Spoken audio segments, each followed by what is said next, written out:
yun, nandito na naman ang inyong basurirong vlogger. So ayan, so magandang umaga sa iyo mga kabumba.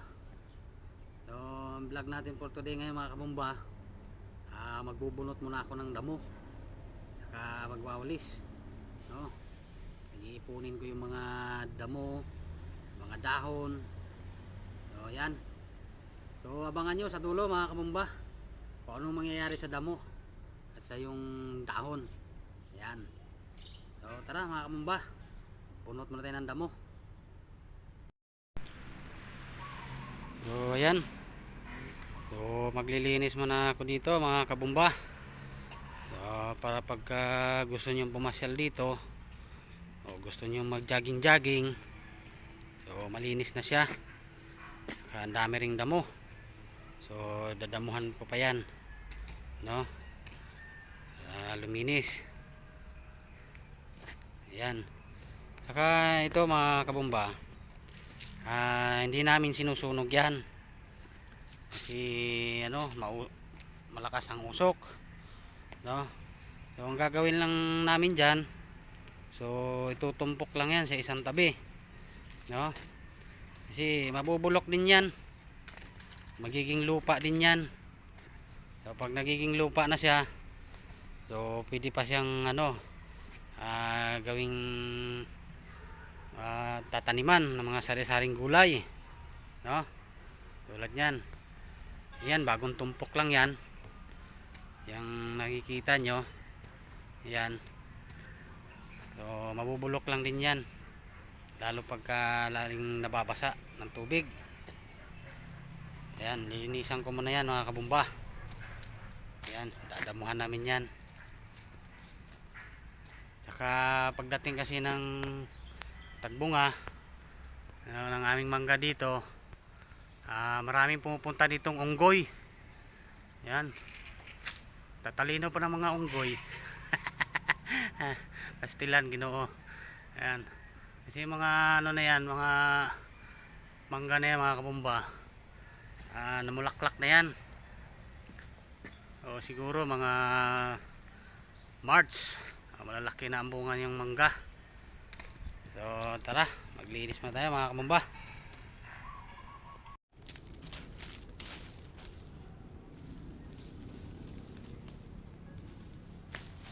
Ayan, magbubunot muna ako ng damo. So yung mga damo, huwag nyo itapon, no? Pwede yung pabulukin.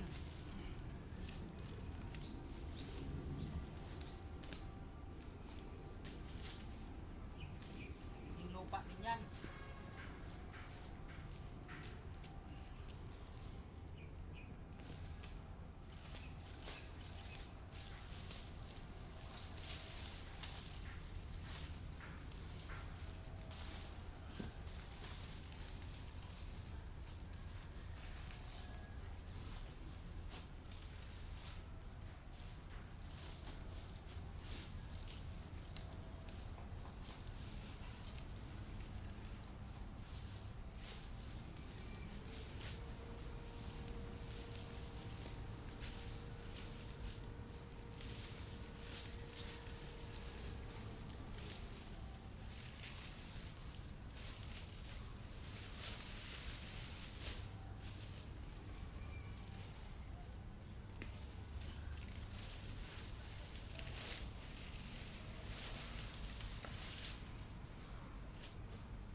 So ayan, so natumpok ko na rin yung mga damo, mga dahon-dahon.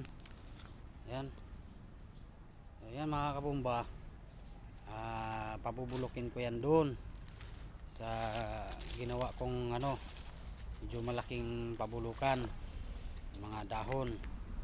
So ayan, yun, dito ko ilalagay yan mga kabumba.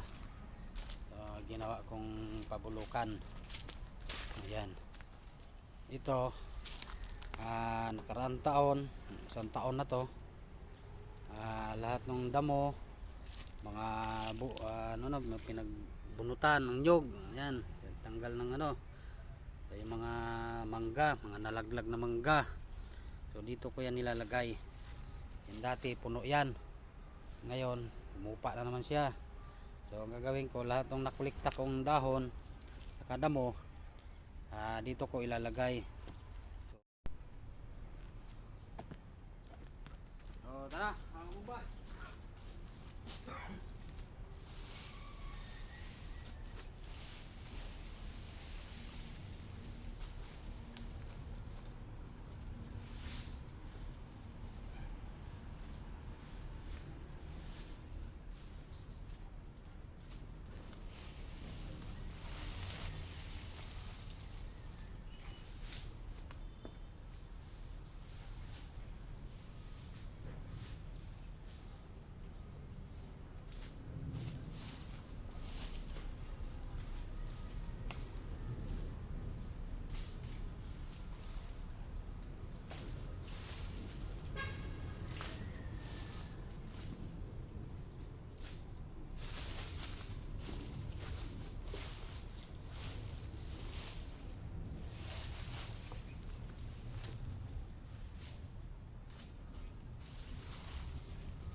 Ayan, lalagay ko muna sa box o nila ay pagkuwatan lang. Ayan, tama na yung mga dahon-dahon na yan. Bulok.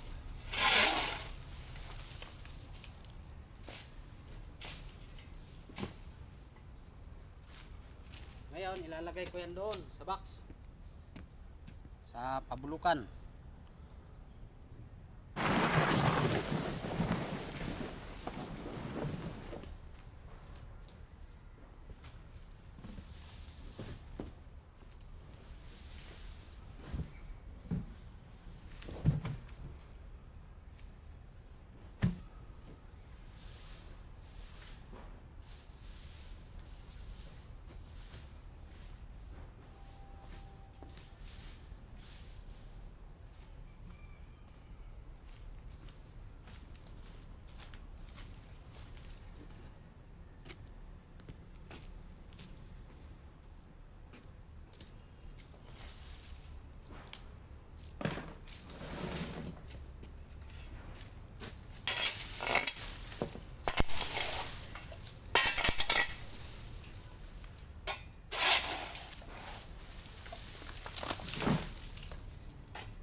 ayan, malinis na siya.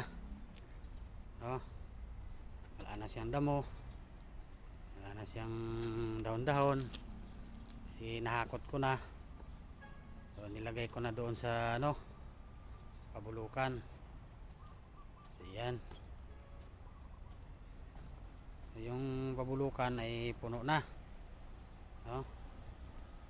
yan. So yan, susunod na taon uhupa na naman uli yan kasi sisiksik yan. So yan mga kabomba, yung mga damo, mga dahon, mga bahay-bahay natin, so wag nating sunugin, so pabulukin nyo lang kasi pag sinunog nyo yan, meron kayong kapitbahay na mayaman, pag nireklamo ka sa barangay nyan.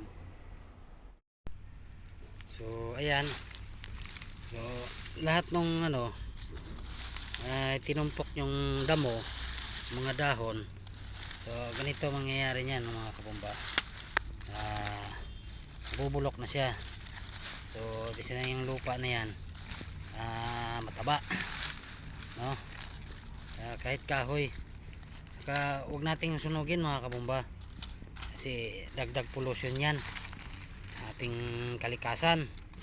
So pabubulokin lang natin, ayan ito naman yung pinakailalim niyan, lupa na siya, pero medyo may katagalan lang din yung bago siya mabulok, siguro mga 1 taon. Ayan, pati buto na yan, bulok na rin siya. So lupa na yung loob yan, lupa na. So ganyan lang, huwag nating sunugin para hindi makadagdag polusyon.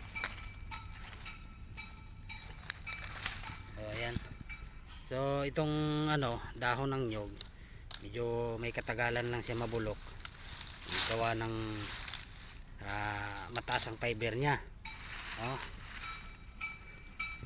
Pag wala rin naman kayong ginagawa, gawin nyo na lang walis. Ayan, lupa na siya. Ayan, kaya pwede mo na ihalo sa yan, lupa, pwede na pagtaniman, diba? Pati yung bunot, ayan, nabubulok din yan, magiging lupa din yan. So ayan, naging lupa na siya. Ayan, yung mga dahon-dahon na yan, magiging lupa din naman kasi yan. So kaya wag nating sunugin para hindi tayo mareklamo ng barangay. So ayan, so natapos din yung yung nilinisan kong dito banda sa likuran ko. Ayan, medyo malinis na yan. So yung iba sunod na araw naman yan kasi grabe ang dami niyan mga kabomba. Hindi ko naman kaya yan, ako lang mag-isa. So ayan mga kabomba, so tinumpok ko lang siya doon sa isang ginawa kong pabulukan. So aantayin ko lang na maging lupa para mataniman. Pag sinunog ko yan mga kabomba, sa malamang mapabarangay ako nyan. Tulad yan, may mayaman yang nasa likuran ko. Ayan, kita niyo yan. Saka yung usok kasi mga kabomba, istorbo din yan, saka yung mga lalo na mga kababayan natin mga mayayaman, ayaw na makasingot ng usok yan pero naninigarilyo. So hanggang dito na lang mga kabomba, maraming salamat sa inyong panonood. So abang-abangan nyo na lang susunod kong vlog. So bye bye.